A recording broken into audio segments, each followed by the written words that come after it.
Adaptation. To adapt a pre-existing source material into a film. Since the start of cinema, adaptation has been a popular recurrence, with filmmakers choosing plays, books, historical figures and much more to adapt for the big screen. Today we can barely go a year without seeing an adaptation of something, usually a comic book. But where did it all begin? And how long have we been adapting things into film? By 1896, living pictures have been brought to life across Europe and America through the work of several pioneers. Screenings took place using various projectors and cameras, and what we now know as cinema was well underway. Alice Guy, the first female film director, debuted with her picture The Cabbage Fairy. The Lumiere brothers had audiences running in fear with Arrival of a Train at La Ciotat.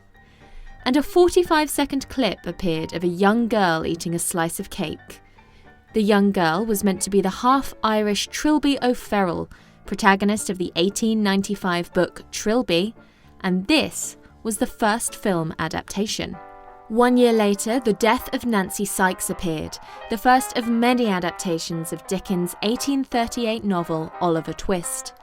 This adaptation did not feature the character of Oliver at all, nor did the next adaptation of the same source material, Mr. Bumble the Beadle, with the filmmakers choosing yet again to focus on the villains for their films.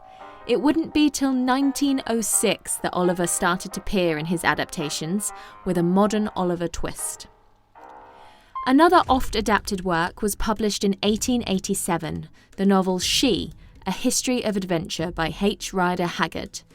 Following the adventures of explorer Horace Holly and his discovery of a mysterious African queen named Aisha, the most recent adaptation came out in 2001, with modern audiences finding the piece problematic, pro-imperialist and racist.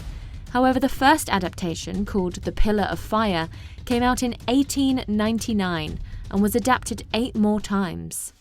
In that same year in England, the first Shakespearean adaptation appeared, with scenes from King John filmed to coincide with a theatrical performance at Her Majesty's Theatre.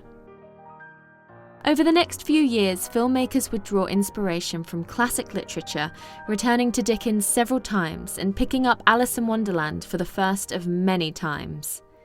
And in 1902, the most famous of early adaptation was released, Georges Méliès's Le Voyage dans la Lune, A Trip to the Moon. Also considered the first sci-fi film, A Trip to the Moon is adapted from Jules Verne's From the Earth to the Moon and its sequel, Around the Moon. With a wealth of material to choose from television to radio to even pre-existing films and Twitter, adaptation will no doubt continue to dominate the screens as filmmakers reinvent their favourite stories time and time again.